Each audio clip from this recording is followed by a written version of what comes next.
This week on Charger Bulletin News, the university holds their annual Family Day event.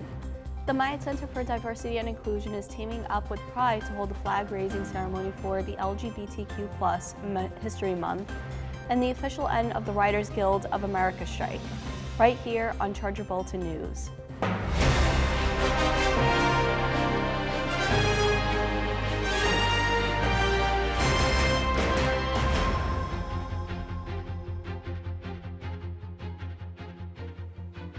Hello and thank you for tuning in to another episode of the Charger Bulletin News. My name is Aljano Khalis.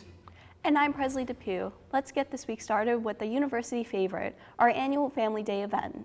This Saturday, October 7th, the university is hosting their annual Family Day. Registration for this event opened on September 5th and was available until October 5th at midnight. Tickets were free for everyone who registered. Families will check into the Beckerman Recreation Center before heading out to a day filled of fun events and activities, starting with the university-sponsored breakfast where families will be handed meal vouchers, football tickets, and activity bracelets, which will be used later in the day. Interim President Shan Zenger will kick off the day with a meet and greet and welcome, followed promptly by 4 separate activities kicking off at 11 a.m. In the afternoon, Scope will be hosting an inflatable Fun Fest in the Bixler-Gerber Quad with activities for people of all ages. Later in the day, families will be led to North Campus to prepare for the New Haven and Lincoln football game at the Della Camera Stadium beginning at 1 p.m. Not interested in football? Don't worry, there are still many events occurring on campus from 1 p.m. forward, such as the Office of Residential Life Open House, the Myatt Center for Diversity and Inclusion Open House, Charlie's Craft Corner, and Grit and Wit. The events will conclude with a movie night held in the Bixler-Gerber Quad. This will be an outdoor showing of Disney's Little Mermaid.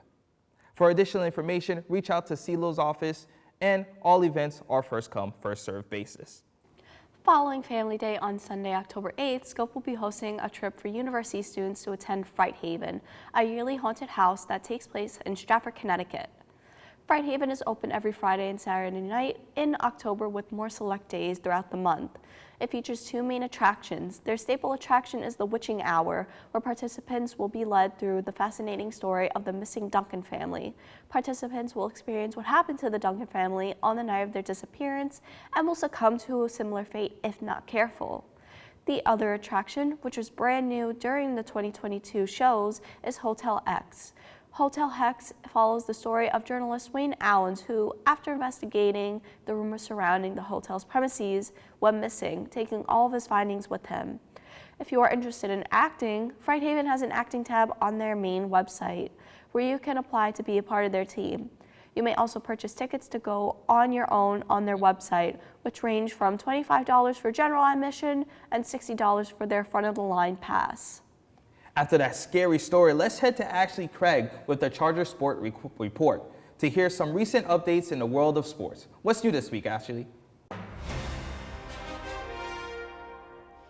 Hello, everyone, and welcome to the Charger Sports Report. My name is Ashley Craig, and here's what happened in the world of Charger sports last week. The women's soccer team started the week with a 2-0 loss to Pace on the road. They held on for their first half, but gave up 2 goals in the second. They followed that up with a 1-0 loss to St. Anselm and a 3-1 loss to Assumption at home. They sit at 10th in the conference and at 1-5 in conference and 3-7 overall. The men's soccer team hosted a match against Franklin Pierce, who is first in the conference, on Saturday and lost 3-0. After this match, the men's team still sits at 3rd in the conference at 2-1 in conference and 4-3-1 overall. The women's volleyball team traveled out to SNHU for a conference face-off. They took home the victory 3-1. They then brought the fight to Assumption and swept their opponents handily on the road. They sit at 3rd in the conference, at 3-0 in conference, and 8-7 overall. The field hockey team hosted 2 games over the weekend. The first game ended in a tight 1-0 victory over conference rival American International. Their next game against number 9 ranked Bloomberg marked the beginning of Suicide Awareness Month. The Chargers would drop this game in a 4-0 rout. After the weekend, the Chargers sit at 7th in the conference at a 3-3 in conference and 3-7 overall. The football team continued their path of dominance with a 33-14 victory over American International. Like many of their games this season, the Chargers fell behind in the first quarter before scoring 27 unanswered points to claim the win. New Haven now sits at first in the conference at 3-0 in conference and 4-1 overall. That's it for this week's Charger Sports Report. I'm Ashley Craig, and we'll see you again next week. Now let's head back to the desk. Last Saturday in the Bucknell Theater, the Alpha Lambda chapter of Hermandad de Sigma Iota Alpha Incorporated held their Precious and Rare pageant. This year's theme for the pageant was fairy tale and featured 4 contestants who had put much effort into fitting the theme and impressing the audience. Elisa Broche has more on the story and more regarding campus and student life. Thank you, guys. The contestants were Sankofa Bamso, a cybersecurity and networks major, Deliana Yala Ramos, a senior forensic major, Aya Shahid, a junior criminal justice major, and Eric Killen, a first-year forensic science major.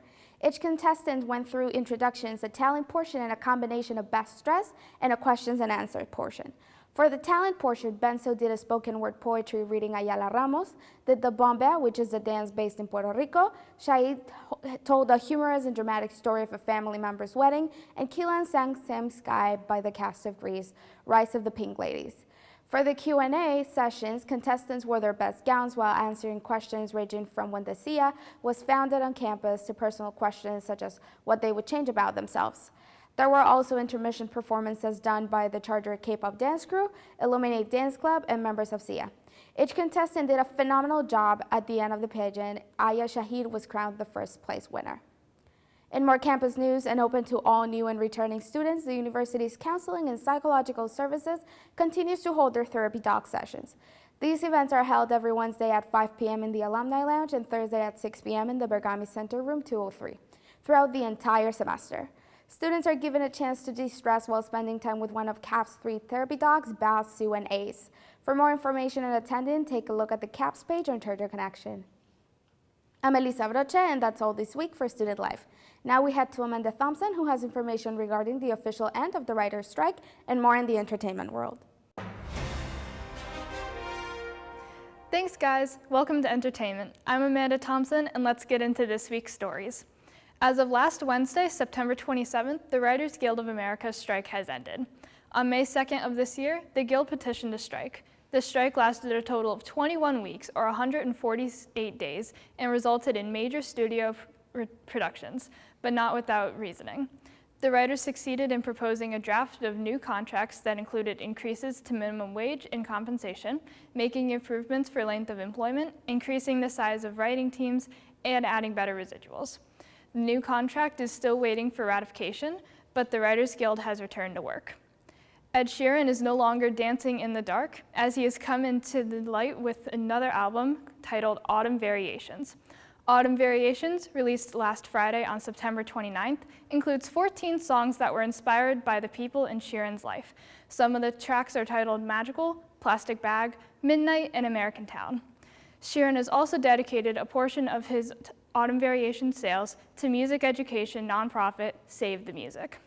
Autumn Variations is now available to stream on all platforms. Longtime friend of Ed Sheeran, Taylor Swift has also kept herself in the spotlight, making several appearances at Kansas City Chiefs NFL games. Speculations arose that Taylor Swift and Chiefs superstar Travis Kelce are potentially a couple. Since Taylor's sightings, Kelce's jersey sales have increased by 400%, and the Chiefs have had a 25% increase on total moneyline and bets during the Week 4 of the NFL season. The massive impact Taylor Swift has made led to the game being the most viewed show since the Super Bowl. Do you think the Taylor effect will continue affecting NFL statistics?